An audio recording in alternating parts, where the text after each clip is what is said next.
Hai, di sini Om Robi. Di video kali ini kita akan membahas tentang Dynamic Coding Keys. Apa itu? Kita langsung lihat Xcode. Nah, di sini saya akan gunakan project yang kemarin. Di sini ada sebuah JSON objects ya, yang datanya ada username dan age. Nah, di sini sudah saya bikinkan decoder ya. Jadi kita menggunakan JSON decoder dengan model data menggunakan decodable. Nah, di sini sudah saya decode berdasarkan person dan kita lihat hasilnya seperti ini. Jadi kalau misalnya kita buka JSON di sini langsung bisa kita mengakses propertiesnya. Jadi di sini username dan kita juga bisa mengakses properties yang lain seperti age seperti ini. Kita bisa run dan hasilnya seperti ini. Oke, ini kita hapus dulu. Lalu bagaimana jika data JSON kita seperti ini? User misalnya. Dan di sini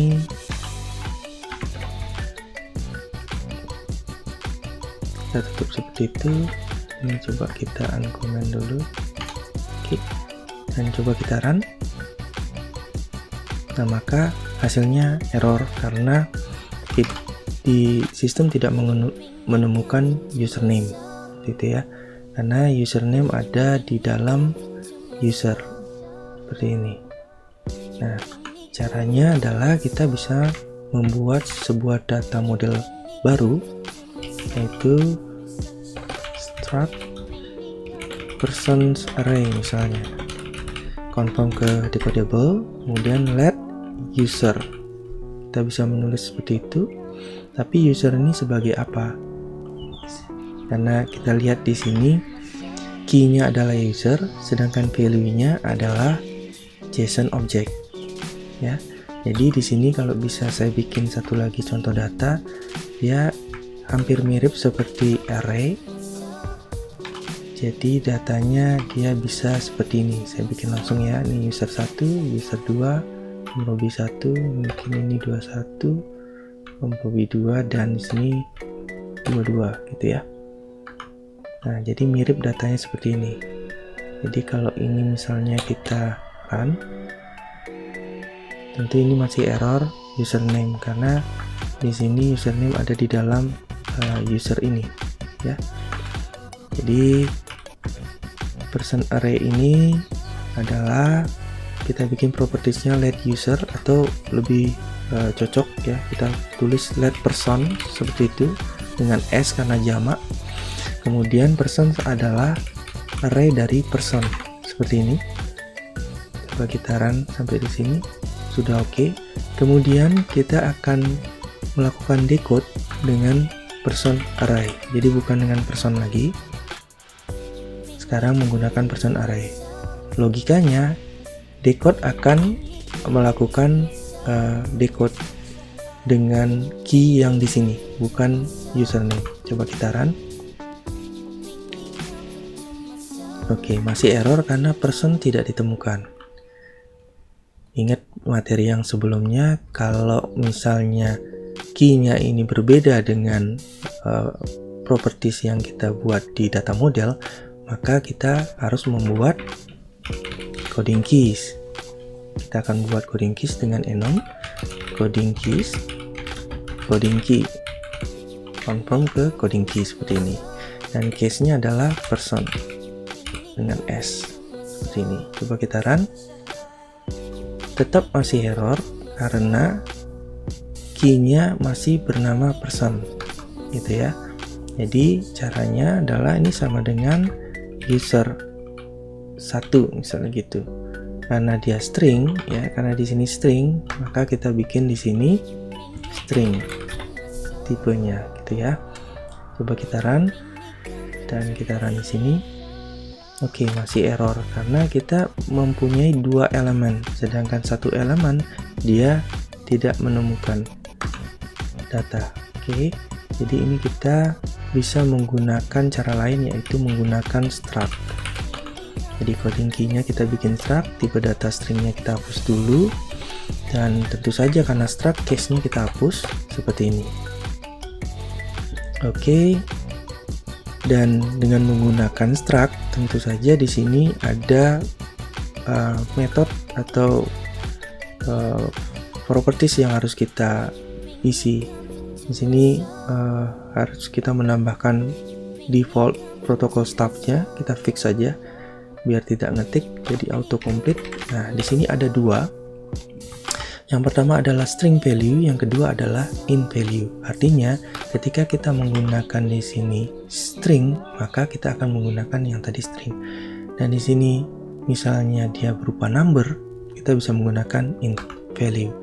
Jadi karena kita tahu kalau di sana adalah string, maka kita menggunakan string value sama dengan string value. Jadi kita akan mengisi string value ini dengan string value yang kita inisialisasi. Ini ya, karena kita tahu kita hanya menggunakan string, maka sini kita bisa return nil.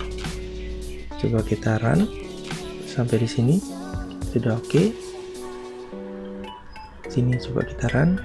Nah, type person does not confirm decodable. Kenapa? Karena di sini kita membutuhkan sebuah inisialisasi. Jadi sini kita init. Nah, from decoder ya, dan returnnya adalah throws ya, jadi ini adalah throwable. Apa yang bisa kita masukkan atau tulis di dalam init? Nah, kita lihat sini harus menginisialisasi semua properties ya, semua properties yang ada. Jadi kita punya satu properties yaitu person, kita akan return di sini person ya, person sama dengan, karena dia berupa array, kita masukkan person seperti itu. Kita coba run. Oke, karena dia harus kita inisialisasi karena ini menggunakan sama dengan, kita run dan kita coba print, sudah keluar datanya. Tapi datanya belum kita tangkap dari data yang ada di sini karena ini masih kita inisialisasi data kosong saja yang di sini. Lalu bagaimana caranya? Nah, di sini kita bisa menggunakan temporary array dulu. Saya akan menggunakan nama yang sama. Jadi di sini saya pakai let person, kemudian sini pakai self persons sama dengan persons. Artinya saya akan membuat, oh ini bukan let tapi var ya. Saya akan memutasi atau memodifikasi lagi person ini menangkap data dari masing-masing objek di sini. Ya, jadi ini key-nya dan ini JSON objek ini adalah value-nya. Nah, saya akan nangkap value-nya dengan cara saya akan membuat satu container. Jadi let container sama dengan dari decoder container di sini. Key-nya apa? Key-nya yang tadi, yang di sini. Jadi kita masukkan coding keys sama dengan self seperti itu. Nah, setelah kita menangkap kontainer, oh di sini ada error karena dia throwable, kita kasih try di sini. Oke, karena dia berupa kontainer, kita bisa ambil masing-masing data. Jadi di sini kan ada dua data. Ini data satu, ya, ini data satu dan ini data dua, gitu kan? Kita akan ngambil masing-masing data. Kita bisa menggunakan for, kita akan looping dia berdasarkan key-nya. In container di all keys ini. Nah, di sini kita akan ambil objeknya. Yang kita akan ambil objeknya apa? Di user ya, user 1, user 2 atau kita sebut dengan person ya. Maka di sini kita bisa kasih let person sama dengan container dari decode. Nah, hampir mirip dengan yang di sini. Apa yang kita decode? Kita decode adalah personnya sekarang ya, self, dan for key-nya kita akan menggunakan key yang tadi, coding keys ya. Di sini string value karena nilainya adalah string. Di sini string, di sini string ya. Maka string value sini kita pakai key string value. Nah, dari data ini kemudian baru kita masukkan ke person. Append, kemudian person. Nah, ini ada error type tadi. Itu karena coding keys ini belum tentu dia ada value-nya, makanya kita harus force unwrap dulu dengan klik di sini. Oke, sudah. Nah, kita bisa print. Oke, karena dia throwable ya, harus menggunakan prefix try. Oke, sudah, kita run. Oke, datanya sudah kita dapatkan. Jadi kita bisa menuliskan di sini JSON persons ya. Kemudian 0 misalnya. Data pertama username. Kita coba run. Oke, kita sudah dapat. Tapi tidak berurut ya. Seharusnya 0 ini omrobi 1, ini jadi omrobi 2. Jadi datanya random ya. Kita coba dari JSON person, kita lihat datanya. Oke, sudah ada 2 data ya. Tapi bentuknya masih seperti ini ya. Tapi datanya sudah bisa kita tangkap. Nah, permasalahannya kita tidak bisa melihat key-nya. User 1 tidak kita parsing di sini. Jadi kita bisa menambahkan ID. Kita bisa menambahkan ID di sini. ID sama dengan string ya, karena nilainya adalah string di sini. Kemudian kalau ini kita coba run, maka error karena ID tidak ditemukan. Sama ya seperti yang tadi kita menambahkan persons di sini, error karena dia tidak ditemukan. Jadi agar ID ini bisa dibaca, maka kita menggunakan ya coding keys. Lagi-lagi kita menggunakan coding key. Coding key dan case-nya, ingat di sini ada 3. Yang pertama kita bisa masukkan ID, yang kedua kita bisa masukkan username, yang ketiga kita bisa masukkan age seperti ini. Kita coba run, berhasil. Sini kita coba run. Oke, tetap dia error karena dia tidak bisa menangkap ID itu apa. Yang dia baca adalah user 2 seperti itu. Jadi yang bisa kita lakukan ya, kita lakukan init seperti tadi. Nah, kita contoh yang init yang di sini, from decoder ya. Di sini throws itu. Nah, di sini coba kita run. Apa yang terjadi? Dia harus inisialisasi semua properties yang ada. Jadi kita harus menginisialisasi ID karena string kita kasih itu tanda petik 2. Kemudian username kita kasih tanda petik 2 karena string. Kemudian age kita kasih 0 karena dia integer. Kita coba run. Sudah berhasil. Coba kita run di sini. Berhasil, tapi datanya menjadi kosong seperti ini. Agar bisa kita tangkap, sama caranya seperti tadi, kita harus membuat kontainer dulu.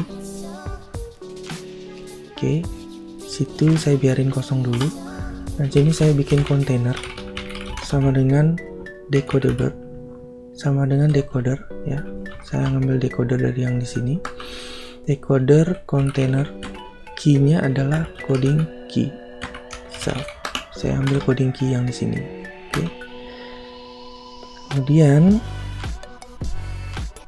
untuk ID saya ngambil dari container dot coding path ya, coding pathnya saya ambil dot first ya, karena dia ada 2 data pertama ya dan data kedua di sini. Saya ngambil yang first dulu. Oke, first, kemudian saya ngambil string value.